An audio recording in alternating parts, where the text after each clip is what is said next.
নমস্কার, আপনারা দেখছেন ট্রাই টিভি বাংলা। এই মুহূর্তে Bengal today news room live নিয়ে রয়েছে আমি অঞ্জন আপনাদের সঙ্গে। শুরুতেই যে বড় খবরের দিকে নজর রাখতে হচ্ছে, ইরান ইসরায়েলের মধ্যে যুদ্ধ তো একেবারে অব্যাহত ছিল, সংঘাতের আবহ ছিল, আর ঠিক সেই আবহের মধ্যে এবার মার্কিন এন্ট্রি, সরাসরি ইরানের মাটিতে প্রবেশ করে তিনটে পরমাণু স্থাপনা কেন্দ্র একেবারে উড়িয়ে দেওয়া হয়েছে, গুড়িয়ে দেওয়া হয়েছে বলা হচ্ছে মার্কিন যুক্তরাষ্ট্রের পক্ষ থেকে। ট্রাম্প ইতিমধ্যে এক্স হ্যান্ডেলে পোস্ট করেছে, অর্থাৎ মধ্যপ্রাচ্যের যুদ্ধে এবার মার্কিন এন্ট্রি।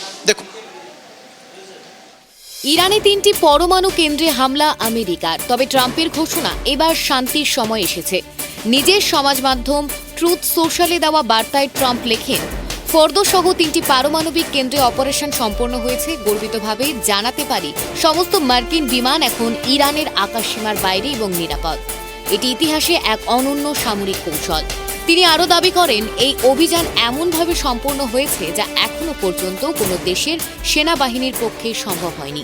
এখন শান্তির সময়। A short time ago, the U.S. military carried out massive precision strikes on the three key nuclear facilities in the Iranian regime: Fordo, Natanz, and Esfahan. Everybody heard those names for years as they built this horribly destructive enterprise. Our objective was the destruction of Iran's nuclear enrichment capacity and a stop to the nuclear threat posed by the world's #1 state sponsor of terror. Tonight I can report to the world that the strikes were a spectacular military success. Iran's key nuclear enrichment facilities have been completely and totally obliterated. Iran, the bully of the Middle East, must now make peace. If they do not, future attacks will be far greater and a lot easier. গত শনিবার মিসৌরির Whiteman বিমান ঘাঁটি থেকে একাধিক B-2 বোমারু বিমান রওনা হতে দেখা যায়। প্রশান্ত মহাসাগরের ওপর দিয়ে উড়ে যাওয়া বিমানগুলোর গন্তব্য নিয়ে স্পষ্ট তথ্য ছিল না। কয়েক ঘন্টার মধ্যে ইরানে বোমা বর্ষণের খবর সামনে আসে। বিশ্বের সংবাদ মাধ্যম সূত্রে জানা যাচ্ছে, ইরানের ফর্দো, নাতাঞ্জ এবং ইরাক পারমাণবিক কেন্দ্রে হামলা চালানো হয়েছে। যদিও ইরানের পক্ষ থেকে এই হামলার বিষয়ে আনুষ্ঠানিক বিবৃতি এখনো পাওয়া যায়নি, তবে রাজধানী তেহরানে উচ্চ পর্যায়ের সামরিক বৈঠক ডাকা হয়েছে বলে জানা গিয়েছে। সূত্রের দাবি, ইসরায়েল এই হামলায় প্রত্যক্ষভাবে যুক্ত না থাকলেও তাদের গোয়েন্দা সহায়তা এবং আগের সপ্তাহে চালানো ড্রোন হামলাগুলো মার্কিন অভিযানের ভিত্তি তৈরি করেছে। উল্লেখযোগ্যভাবে মাত্র একদিন আগেই জেনেভা বৈঠক ইরান হুঁশিয়ারি দিয়েছিল, ইসরায়েল হামলা না থামালে আমেরিকার সঙ্গে ইউরেনিয়াম সমঝোতা সম্ভব নয়। হামলার কিছুক্ষণের মধ্যে ইরানের সামরিক বাহিনী তীব্র প্রতিক্রিয়া জানিয়ে ইসরায়েল লক্ষ্য করে ডজন খানেক ড্রোন হামলা চালিয়েছে বলে আন্তর্জাতিক সংবাদ সংস্থাগুলো দাবি করছে। মার্কিন প্রেস সচিব ক্যারোলিন লেভিট জানিয়েছেন, আজ সকাল 7:30 নাগাদ প্রেসিডেন্ট জাতির উদ্দেশ্যে ভাষণ দেবেন। ধারণা করা হচ্ছে, ট্রাম্পের ঘোষণার পরিপ্রেক্ষিতে সরকারি অবস্থান ও পরবর্তী কূটনৈতিক বা সামরিক পদক্ষেপের বিষয়ে বক্তব্য রাখবেন। ইউরোপীয় ইউনিয়ন, চীন ও রাশিয়া এই ঘটনার পর উদ্বেগ প্রকাশ করেছে। জাতিসংঘ নিরাপত্তা পরিষদ জরুরি বৈঠক ডাকতে পারে বলেও সূত্রের খবর। বিশ্লেষকদের মতে, এই হামলার যদি সত্যি হয়ে থাকে, তবে তা মধ্যপ্রাচ্যে এক নতুন যুদ্ধ পর্বের শুরুর নির্দেশ করতে পারে। একই সঙ্গে বিশ্বের জ্বালানি বাজার ও কূটনৈতিক ভারসাম্য মারাত্মকভাবে প্রভাবিত হতে পারে। ইরানে মার্কিন হামলার এই দাবি সত্যি হলে এটি হবে সাম্প্রতিক ইতিহাসের অন্যতম বড় সামরিক পদক্ষেপ। তবে এখনও ইরানের পক্ষ থেকে সরাসরি স্বীকারোক্তি না আসায় আন্তর্জাতিক মহলে বিভ্রান্তি তৈরি হয়েছে।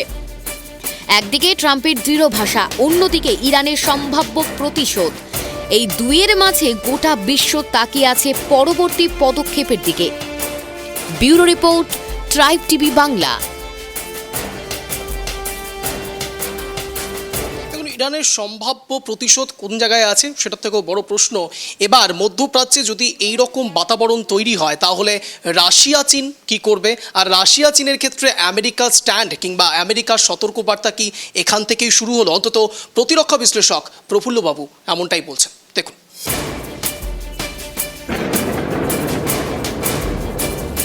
ईरान को पता चल गया है कि अब अमेरिका सीरियस है। एक बार अमेरिका ने अपना शिकार ढूंढ लिया, जैसे कि उसने इराक को ढूंढा था और उसके ऊपर अटैक को शुरू किया था। अब चाहे शिकारी जो शिकार की गलती हो या ना हो, शिकारी शिकार करेगा। और ये शिकारी ट्रंप ने अपना काम शुरू कर दिया है, जैसे कि आपने इराक की 2 लड़ाइयों में देखा था। ये ईरान के लिए बहुत बड़ी चेतावनी है। ये ईरान के लिए ही नहीं, ईरान के समर्थकों के लिए बहुत बड़ी चेतावनी, चाइना के लिए बहुत बड़ी चेतावनी है, रशिया के लिए बहुत बड़ी चेतावनी है। देखिए, इसके 2 पहलू हैं। सबसे पहले बड़ा पहलू तो ये है, पहला पहलू कि ईरान को पता चल गया है कि अब अमेरिका सीरियस है, और एक बार अमेरिका ने अपना शिकार ढूंढ लिया, जैसे कि उसने इराक को ढूंढा था और उसके ऊपर अटैक को शुरू किया था।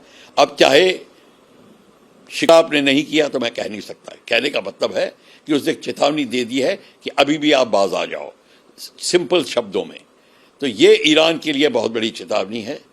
ये ईरान के लिए ही नहीं, ईरान के समर्थकों के लिए बहुत बड़ी चेतावनी, चाइना के लिए बहुत बड़ी चेतावनी है, रशिया के लिए बहुत बड़ी चेतावनी है, जो दोनों ईरान को सपोर्ट कर रहे हैं। और इस समय इजराइल को पता चल गया है कि अमेरिका उसके साथ में है। ये दूसरी बात कि जिनीवा कन्वेंशन के तहत एक न्यूक्लियर पावर प्लांट, एक डैम और जो डाइक्स होती हैं, जो कि नेदरलैंड में समुद्र को रोकने के लिए दीवार बनाई जाती है, उनके ऊपर अटैक करना प्रबंधित है। मतलब उसके ऊपर अटैक नहीं कर सकते, टोटली बैंड है। उसको डेंजरस फोर्सेस कहते हैं। तो बशर्ते कि वो न्यूक्लियर पावर प्लांट लड़ाई में ना इस्तेमाल हो, मतलब कि उसमें वहाँ से कोई वेपन्स नहीं लॉन्च हो रहे। लड़ाई हो रही है, पर अगर उस न्यूक्लियर पावर प्लांट के ऊपर कोई वेपन्स नहीं लगाए गए हैं, तब उसको अटैक नहीं करना। ये एक बहुत गूढ़ बात है, बहुत कम लोगों को ये पता है। और इसके तहत अमेरिका को एक जिसको कहते हैं उसके ऊपर দুপুরের প্রাইম টাইমে এই বিষয় নিয়ে বিস্তারিত আলোচনা করব, ডিটেল জানার চেষ্টা করব।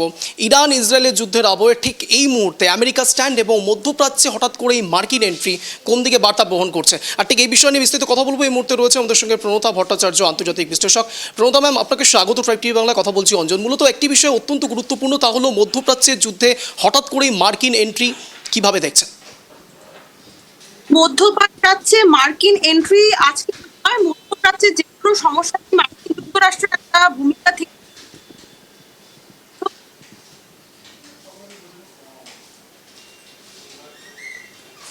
কোনো কারণে নেটওয়ার্ক ইস্যু হচ্ছে, আমারও প্রণতা ম্যামের সঙ্গে যোগাযোগ করার চেষ্টা করছি আমরা। কিন্তু এই মুহূর্তে দাঁড়িয়ে আপনারা বুঝতেই পাচ্ছেন ইরান ইসরায়েলের যুদ্ধের আবহে খুব স্বাভাবিকভাবেই সরাসরি আমেরিকার এইভাবে হস্তক্ষেপ, সরাসরি ইরানের ওপর হামলা খুব স্বাভাবিক। রাশিয়া এবং চায়না কি চুপ থাকবে, এই বিষয় নিয়ে প্রশ্ন ওঠাটাও অত্যন্ত স্বাভাবিক। আর ঠিক এজন্যেই এখন এই মুহূর্তে দাঁড়িয়ে আন্তর্জাতিক বিশ্লেষকরা প্রত্যেকেই চিন্তা বাড়াচ্ছে যে আবারও কি তৃতীয় বিশ্বযুদ্ধের সম্ভাবনা। আপনাদেরকে কয়েকটা ছবি একটু ভালো করে আমি দেখাবো, যেখান থেকে মূলত আমেরিকা সরাসরি হামলাটা চালিয়েছে।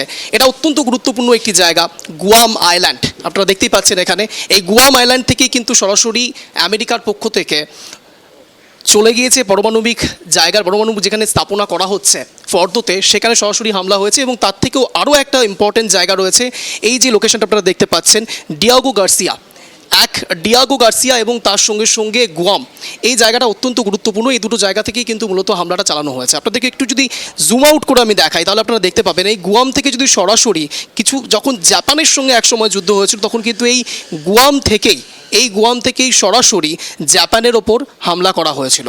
আর ঠিক সেখানেই গুয়াম অত্যন্ত গুরুত্বপূর্ণ একটি জায়গা। এই সমস্ত বিষয় নিয়ে আবারও আমাদের সঙ্গে জুড়ে গিয়েছেন প্রণতা ভট্টাচার্য, আন্তর্জাতিক বিশ্লেষক। প্রণতা ম্যাম, যেটা আমরা বলছিলাম, মূলত এই মুহূর্তে দাঁড়িয়ে মধ্যপ্রাচ্যের যুদ্ধে মার্কিন এন্ট্রি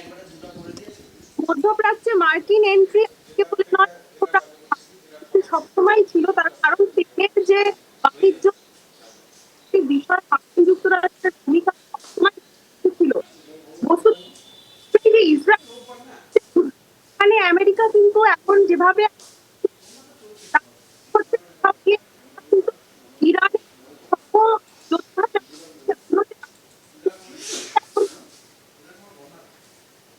এক্ষেত্রে একটা জিনিস আমরা লক্ষ্য করতে মুহূর্তে কোনো মিলিটারি এইডের মাধ্যমে ইরানকে কিন্তু সহায়তা করেনি কোথাও কিন্তু যোগাযোগ বিচ্ছিন্ন হচ্ছে। এই মুহূর্তে ইরান ইসরায়েল সম্পর্ক নিয়ে ক্রমাগত আন্তর্জাতিক বিশেষজ্ঞদের মধ্যে যথেষ্ট চিন্তার ভাঁজ। খুব স্বাভাবিকভাবে ভারতের পক্ষ থেকে পরবর্তীকালে ঠিক কী কী স্টেপ নেওয়া হবে, অন্তত আমেরিকার স্ট্যান্ড দেখে, আমেরিকার অবস্থান দেখে এই প্রশ্নটা সব থেকে আগে ঘুরছে। তার কারণ আসিফ মুনির তিনি মধ্যাহ্নভোজনে গিয়েছেন, ট্রাম্প তাকে মধ্যাহ্নভোজনে ডাকছেন এবং সেখানে মধ্যাহ্নভোজন করতে যাচ্ছেন আসিফ মুনির। অর্থাৎ একদিকে ইরানের ওপর হামলা, আসিফ মুনিরের সঙ্গে মধ্যাহ্নভোজন। রাশিয়া চীন এখনও পর্যন্ত চুপ। রাশিয়া বলে দিয়েছিল ইরান ইসরায়েলের যুদ্ধের মধ্যে যেন কোনোভাবেই মার্কিন হস্তক্ষেপ না হয়, বলেছিল পুতিন। কিন্তু তারপরেও মার্কিন যুক্তরাষ্ট্রের প্রেসিডেন্ট ডোনাল্ড ট্রাম্প একই জায়গাতে অব্যাহত রয়েছে। আর ঠিক এখন থেকেই প্রশ্নটা আসতে শুরু হচ্ছে যে রাশিয়া চায় না শেষবেলা অবধি কি চুপ থাকবে? যদি চুপ না থাকে তাহলে তৃতীয় বিশ্বযুদ্ধের সম্ভাবনা কি ক্রমশ দোরগোড়ায় এসে পৌঁছচ্ছে? এ সমস্ত বিষয় নিয়ে আরও বেশি আমরা কথা বলবো, কিন্তু এই মুহূর্তে আরও একটি আপডেট আসছে। নিউ ইয়র্ক, ওয়াশিংটনের মতো আমেরিকা গুরুত্বপূর্ণ শহরগুলিতে সতর্কতা জারি করলেন স্থানীয় কর্তৃপক্ষ। ইরানের 3 পরমাণু কেন্দ্রে লক্ষ্য করে আমেরিকার বিমান হামলার পরই সতর্ক প্রশাসন।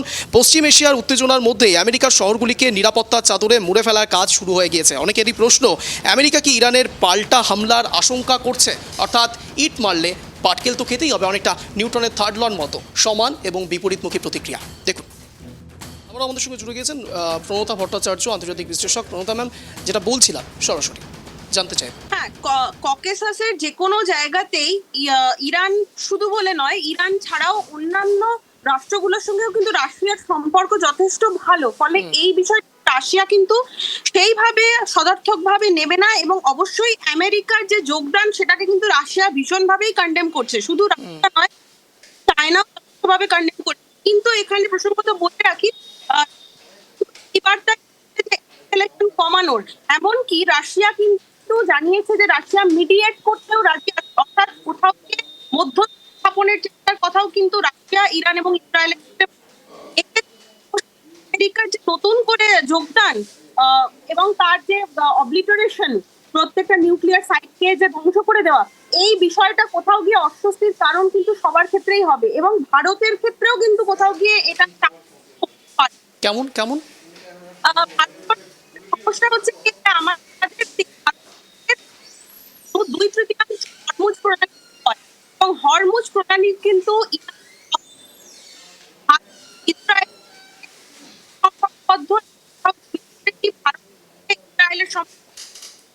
কিন্তু এক্ষেত্রে ভারত যদি মানে সদর্থকভাবে ইসরায়েলকে সাপোর্ট করতে চায়, সমর্থন করতে চায়, তাহলে কিন্তু হরমুজ প্রণালী বন্ধ করে দিতে পারে।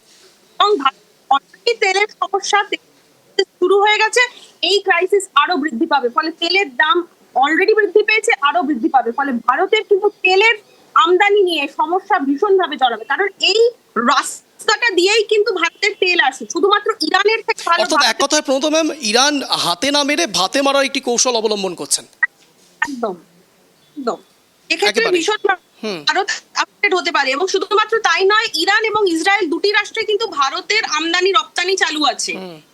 ভারতের বাণিজ্যটা কিন্তু অনেকটা ইসরায়েল ইরানের ওপর নির্ভরশীল। ফলে দুটো দেশের মধ্যে সংঘাত কোথাও গিয়ে ভারতকে ভীষণ রকম ভাবে বাণিজ্যিকভাবে, আর্থিকভাবে সমস্যা। প্রথম আরও একটা বিষয় জানার চেষ্টা করবো যে আমেরিকার এই স্ট্যান্ড পয়েন্ট ক্রমাগত যে পরিবর্তন হয়, সে জায়গা থেকে ভারতের আমেরিকার ওপর সত্যি ভরসা করা কি অন্তত এই পর্যায়ে আর ঠিক হবে? না, ভারত আমেরিকার ওপর এই অর্থে ভরসা কিন্তু করছে না। যদি আমেরিকার ওপর ভরসা করতো তাহলে ভারত কিন্তু সরাসরি ইসরায়েলের সমর্থন করতো, কিন্তু ভারত এখন কিন্তু মৌন অবলম্বন করছে। আমরা দেখতে পেয়েছি যে কংগ্রেস নেত্রী সোনিয়া গান্ধী মৌন অবলম্বন করে, কিন্তু ক্রিটিসিজম করলেও একটা কোথাও গিয়ে আমাদের বুঝতে হবে যে ভারত মুহূর্তে যদি কোনোভাবে পক্ষে জড়িয়ে পড়ে, ভারত কিন্তু জল কিন্তু কোথাও গিয়ে জন্মাবার কোন দিকে কিন্তু ভারত কিন্তু কোথাও গিয়ে সম্পর্ক হরমুজ প্রণালী খুব একটা। আরও একটা বিষয় জানার চেষ্টা করবো আপনার থেকে যে একদিকে চিন্ময় কৃষ্ণ দাস তিনি এখনো পর্যন্ত সরে আসেনি, তাকে এখনো পর্যন্ত জামিন দেওয়া হয়নি। উল্টো দিক থেকে আসিফ মুনিরের সঙ্গে মধ্যাহ্নভোজন করছেন আমেরিকার প্রেসিডেন্ট ডোনাল্ড ট্রাম্প। কোনো এক জায়গায় ভারতের জন্য এটা কি রেড অ্যালার্ম? আমাদের জন্য আমেরিকা চিরকালই রেড অ্যালার্ম ছিল। কোনো সময় যদি আমরা এটা ভেবে থাকি যে আমেরিকা ভারতের খুব বন্ধু রাষ্ট্র, এটা বোধহয় ভাবাটা খুব ভুল। কারণ ভারত যখন পরমাণু বোমা প্রথম তারা তৈরি করতে পারে বা পরমাণু টেস্টিং যখন আমাদের এখানে হয় 98 সাল। কিন্তু সব সময় তার বিরোধিতা করে আমেরিকা তার স্ট্যান্ড বিভিন্ন সময় ভারতের এগেনস্টেই নিয়েছে। ফলে আমরা কোথাও গিয়ে কিন্তু এটা ভাবতে পারবো না যে আমেরিকার উপর আমরা ভীষণ চক্ষু বন্ধ করে ভরসা করতে পারি। এবং অনেক ক্ষেত্রে আমেরিকা কিন্তু পাকিস্তানকেও যথেষ্টভাবে সাপোর্ট করে গেছে। তাহলে প্রথমে আরও একটা শুধু অন্তিম প্রশ্ন করব, তাহলে এই মুহূর্তে ভারতের স্ট্যান্ড সরাসরি আরও বেশি মুষ্টিবদ্ধ হওয়ার কি দরকার? অর্থাৎ বিদেশ নীতির ক্ষেত্রে এস জয়শঙ্কর থেকে শুরু করে একেবারে প্রধানমন্ত্রী নরেন্দ্র মোদী, আমাদের আরও বেশি মুষ্টিবদ্ধ হওয়াটা কি খুব দরকারি, অন্তত আমেরিকা হোক বা মধ্যপ্রাচ্যের এই আবহ হোক? অবশ্যই মধ্যপ্রাচ্যের এই পরিস্থিতির মধ্যে ভারতকে যথেষ্ট সতর্ক থাকতে হবে, কারণ আমাদের তেলের আমদানি ছাড়া কিন্তু চলবে না। কারণ ইন্ডিয়া এখন ইন্ডাস্ট্রি গড়ে তুলছে। ফলে এই মুহূর্তে আমরা কিন্তু ডেভেলপমেন্টকে যেভাবে এমব্রেস করেছি বা আমাদের ইন্ডাস্ট্রিয়ালাইজেশনের প্রসেস কিন্তু আমাদের শিল্পায়নের প্রসেস কিন্তু, কারণ আমরা একটা উন্নয়নশীল রাষ্ট্র। ফলে আমাদের মধ্যপ্রাচ্যের রাস্তা কোনোভাবে সমস্যায় পড়ে, ফলে কিন্তু আমাদের বাণিজ্য এবং আমাদের তেলের যে যোগান সেটাতে কিন্তু ঘাটতি পড়বে। এবং ইন্ডিয়ার তেলের যোগান প্রচন্ডভাবে জরুরি। যা পরিস্থিতি, যা অর্থনৈতিক পরিস্থিতি, তাতে যোগান যদি বন্ধ হয় তাহলে আমরা ভয়ঙ্কর রকমের অর্থনৈতিক কাছে ভীষণ চিন্তা। আমেরিকার যে মুভ, আমেরিকার মুভ যদি পেহেলগামের পরিপ্রেক্ষিতেও আমরা দেখি, সেটাও কিন্তু ইন্ডিয়ার জন্য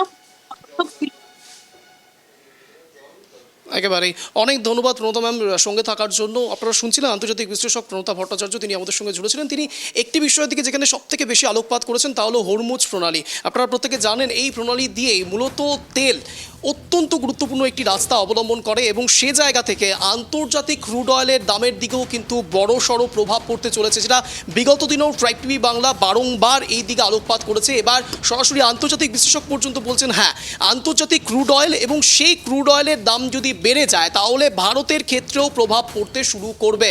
অর্থাৎ মধ্যপ্রাচ্যের যুদ্ধ শুধুমাত্র মধ্যপ্রাচ্যের মধ্যে স্থানীয় অঞ্চলের মধ্যে সেটা সীমাবদ্ধ নেই, সেটা এখন পুরোপুরি বিশ্বের মানচিত্রে ধীরে ধীরে ছড়াতে শুরু করবে। তার কারণ দুই দেশের যুদ্ধ মানে শুধুমাত্র দুই দেশের যুদ্ধ নয়, পারস্পরিক বিভিন্ন দেশের মধ্যেই সেই ভাইরাস কিন্তু ছড়িয়ে যেতে খুব বেশি সময় লাগে না। ঠিক যেমনটা মার্কিন যুক্তরাষ্ট্র থেকে সরাসরি মধ্যপ্রাচ্যে এসে হামলা চলছে, ইরানের ওপর হামলা চালানো হয়েছে, আর ঠিক এ জায়গা থেকে আন্তর্জাতিক ক্রুড অয়েলের মান এবার ঠিক কোন জায়গায় এসে দাঁড়াবে এবং বিশেষ করে ভারতের ক্ষেত্রে পেট্রোল ডিজেল প্রত্যেকটি ক্ষেত্রে কিন্তু এর ব্যবহারিক প্রয়োগের ক্ষেত্রে দাম অত্যন্ত অপরিহার্য ভূমিকা পালন করে। আর ঠিক সে কারণের জন্যই এবার ইরান এবং ইসরায়েলের ক্ষেত্রে ভারতের মৌন অবস্থা ঠিক কোন দিকে টার্ন নেয়, অন্তত ভারতের ভবিষ্যতের ক্ষেত্রে এটাই এখন দেখার।